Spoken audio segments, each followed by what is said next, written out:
Get down.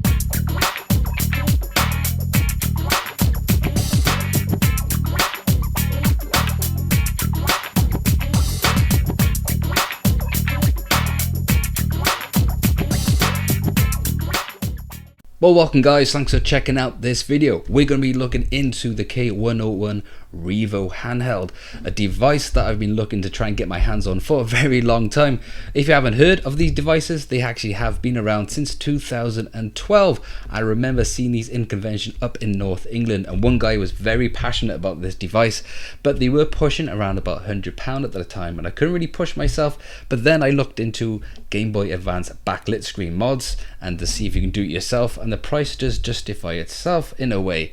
But with these devices, they are actually pushing a native actual support with original hardware from the Game Boy Advance itself, so we'll be looking at 100% actual performance and compatibility. Now, I wouldn't actually be able to get my hands on this device if it was for the company from Dragonbox.de.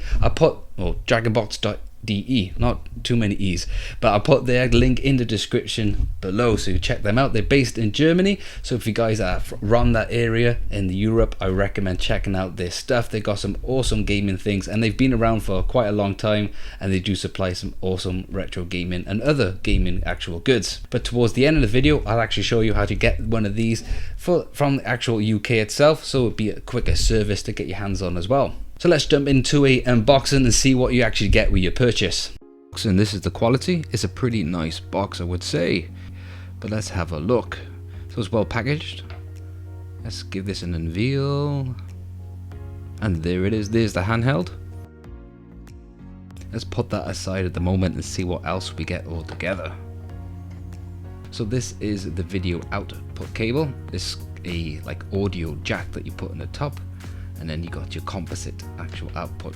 So composite is not the best, but it's pretty nice, but they've got something like quite handy. And then there's the micro old style actual USB that you use to charge this device. There's no plug included, but I'm sure a lot of you guys already have these USB plugs already. And then there's a screwdriver to get the battery out. And there's a tiny screen projector here. So I advise anyone, when you pick ones up, put this on to give that better protection, and there's the wipes to keep it clean. So here we have the actual handheld itself, something I've been looking forward to for quite a while. Finally got my hands on one. So I do kind of like the look of the old NES Japanese style, and that D-pad does feel pretty nice, really nice, and the buttons are really responsive. A lot better than I've actually handled from other clones and other handhelds in the past. And there we got our headphone jack, so it's 3.5mm, and then you got your reset switch, which is a little pin that you put inside. And what else? There's our actual charging USB, and there's your brightness button, and then there's our AV audio and video out, and our triggers on the left and R. You only get the two, but that's more than enough what we need for this device. So there's a lot of buttons, and it does feel a pretty nice build quality. So there's our cartridge at the bottom, our K card, and there's our cartridge slot, which is unique to this handheld. I wonder if you could put any other Game Boy cartridges in this. So you may see a couple of these floating about. You can get these Ever drives for the Game Boy. I'm not sure this is the same thing, but basically the same design. And then here is our micro SD. So it comes with an 8GB SD card. It's pretty nice built, and everything seems very comfortable, and it just slots in pretty nicely. So let's fire this up. Oh wait, yeah, that's the brightness button. Still new to this device. It's on the side, isn't it? There he is. So we boot it up. It only takes a couple of seconds. It basically has the same gibbons as a Game Boy Advance, so emulation is supposed to be next to perfect. But when you boot this up, you only got access to 2 folders. This is just basically on the root of the SD card, and you have your 2 JPEG files. The JPEG files have the booting up screen. There it is, and then you got your menu. So it has the Dragonbox one as default, as this is where I sourced mine originally. So you can always change this to actually make it look like the way you want to, which is something I'm definitely gonna go and do.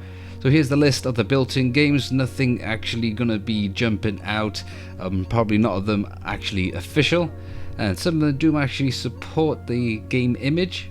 The actual resolution on the screen isn't that high, but I'm suppose now with these games it's gonna look pretty nice because this actual screen quality is pretty decent.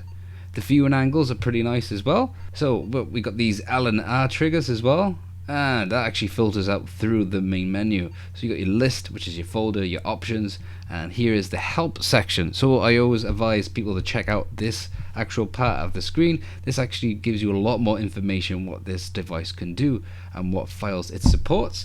So you got your Game Boy Advance games, your Game Boy Colors, and your original Game Boy, your NES, and you got your PC Engine, your Sega Master System, your Game Gear, and a few more. Yeah, you got your JPEGs if you wanted to use it as an image display device, rocking out that 640 pixels.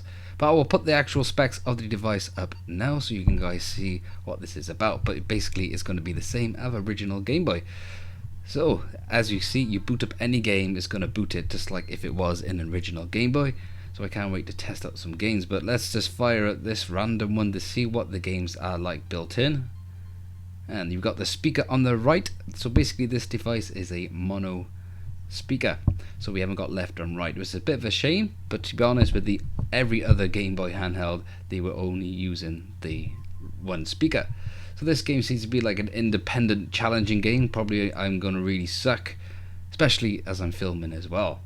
But the aspect ratio of this game is pretty weird. It's not filling the screen at all. I'm not sure why, but I'm gonna have to go and filter it out now and see what other options this provides. So let's check out some display. What have we got? You got the language. So that's pretty nice. You got some other languages involved with this device. You got Japanese, Korean, German, French, and Spanish.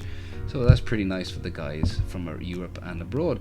And then you got some display options. This is what I'm trying to check. So you got LCD, which is the main. Probably that's going to filter then to the TV if you got your cable linked up. You got your scaling ratio, which is 4:3. Which is the standard ratio, which is very common, especially for older games, and the size of the screen is what it's suited for. And there are other options. You can also play with the real talk time if you're fussed about knowing what day or time it is. And here we got the file filter, start and bugging in a original Game Boy Advance game. I'm gonna go with one of my favorites of all time, which is Metroid. So I'm going to turn this off, take out the cartridge, and see how quick this actually boots up. Let's just get this cartridge in, like so. So it does actually fit in pretty nicely. It's not too tight or a bit too loose, which you can get on some clone device. It does really feel like a premium and an official job. So the game just booted up straight away, which is just like an original Game Boy Advance. So the screen quality is very nice, and to finally play Game Boy Advance games officially on a clone device that has an LCD backlit is pretty awesome. This is the first time I've actually experienced something like this using official Game Boy Advance cartridges. So let's give this game a little bit of open just to give you a tease of what the screen quality is like, and I must say I'm very impressed. The aspect ratio is slightly off than that of the original one, I believe, but it's nothing too much of a bother. It doesn't affect gameplay at all, and it doesn't stretch the image too much. So as this is the latest revision of the Revo model, the Revo Plus, we got some actual benefits from the previous model. So now you can save back to the main menu of any ROM. There's been a couple of issues with actual ROM files being more than 32 megs saving, so that has been resolved. And there's also was a couple bit of noise, cold whining noise with the screen, so that's been actually removed. And you got some extra brightness levels, reduced default screen brightness, and also improve battery efficiency. So there's a couple definitely some benefits. If you're going to pick one up, might as well go for the latest model. I have to say I'm very impressed with the actual screen condition and quality it actually provides. The sound quality is basically as good as the original Game Boy Advance, and again I have to point out that comfortable D-pad and these buttons, they are very nice. very responsive. I don't see any lag at all, but why would you? It is basically using the same hardware as that of the original Game Boy. So this is an actual great pickup if you need, or even you haven't got a backlit Game Boy Advance, and if you fancy just having one you can actually put on any custom ROMs on, I think is a great addition. So let's try an original Game Boy. I'm gonna go with F1 Race, one of my original Game Boy games from back in the day. I've looked into it, apparently they don't run, but I was basically thinking if it plays Game Boy Advance games, just we're using the same hardware, the original one could play them, but this one is not booting up them from straight from the cartridge. So that's a bit of a shame, but to be honest, it doesn't look that great sticking out from the actual handheld itself, like so. So here we got it booted up and chucked in. And again, we don't seem to get any luck with original Game Boy Color games, which is a bit of a shame. I still feel like I want to try and defeat this option because it doesn't really make sense why it wouldn't play these games if the original one could. Perhaps a firmware update for these in the future would be really nice. But with the provided K card, we can actually put ROMs on there. So I'm going to do that myself and show you now. So I've added my ROMs in different folders onto the root of the SD card, and let's fire this up. Oh, I couldn't help but to add my own custom load up screen and menu just to make it look and actually suit the device a bit more. Now it's looking really nice. Well, for me anyway. So we just got a couple of games here from the actual Game Gear itself. So it's going to boot up with the actual Game Boy BIOS. And as you can see, the games seem to not fill the screen, but they seem to be working fine. And the sound quality is pretty nice, and the sound of the game is running pretty decent at the moment. No dips and crackling of any emulation problems at the moment. So as you can see, the colors are pretty fine, just like the original Game Boy.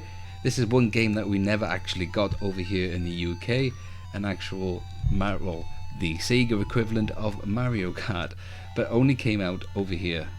And you can actually change the actual aspect ratio of the screen by holding down the brightness button and pressing down, and then pressing the start or select button. You can get some actual menus systems going here, and that CG mask is kind of filling the screen with information, but is actually making the game a bit buggy. So we have to turn things off, and there's nothing much else you can do. But with each game you actually quit out, it does create a saved file onto the folder, so you won't have to manually save, but you can also manually save state any game as well with the Game Boy Advance, and also by the emulation. So that's really nice to know. With this model they've actually included a save state. So let's try booting something else. So let's reset this device. There is a shortcut to this, I found out later, just to go back into the main actual device menu, but at the time I didn't know how to do this. So we got some other folders. Let's try a Mega Drive game. Nope, that didn't work. Let's try a PC Engine game. It does actually state that it is compatible. Let's just go with Bomberman 93. Why not? I haven't played that game for a long time. And yeah, okay, the sound is a bit off. I can already sense that the frame rates are slower than what I've used to by better emulation.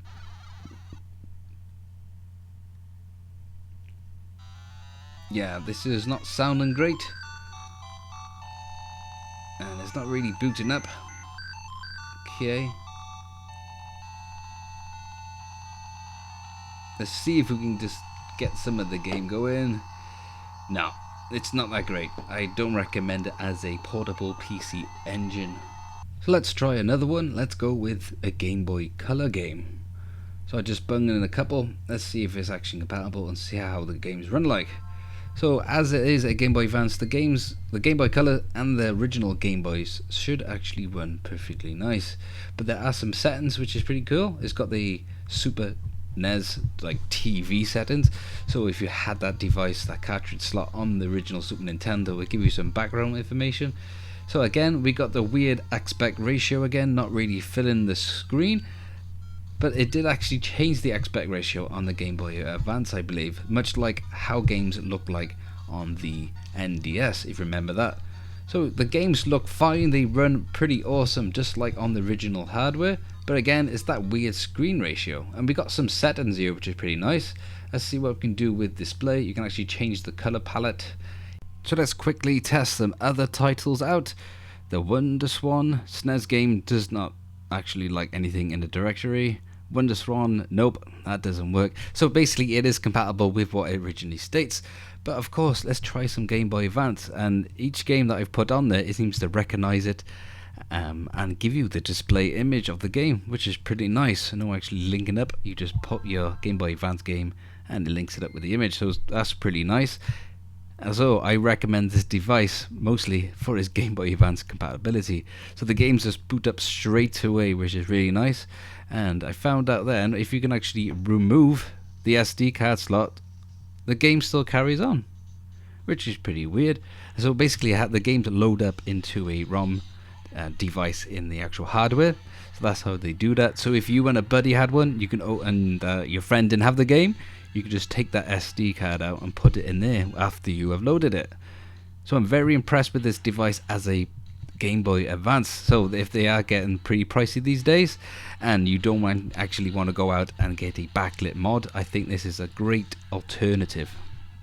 Well, what else I would like to show you guys is the compatibility with the actual link cable. As I showed you earlier, at the top of the console it gives you the actual original Game Boy Advance link adapter, but unfortunately I don't own an actual Game Boy Advance or even another device. Now with that feature you probably could get some extra features from Game Boy Advance games and also set up multiplayer, but I do have a GameCube with a Game Boy Advance player, so let's test that out. So the first thing I did test was putting that K card into the Game Boy Advance, and basically nothing will boot up, so the Game Boy Advance wouldn't recognize that as a cartridge, unfortunately. But now I want to test out the actual Game Boy link cable. If you remember that, you could put that in an official Game Boy Advance as a controller, or even link up some games to unlock some goods, like for Metroid Prime you can connect this, but I completely forgot you have to complete the game and I couldn't save my save file, so I wasn't able to test that out and I couldn't really recognize that. So now let's try System Link with the official actual link cable. I put that in the front and booted up Mario Kart. So I got the official one in the Game Boy Advance player, and then I got the ROM booted up using the K card with the Revo. So I thought it should work. It's got the actual official adapter, and to my surprise it actually did. So we got 2 players on the go. We got one on the Game Boy Advance on the big screen, and then the second on the Revo.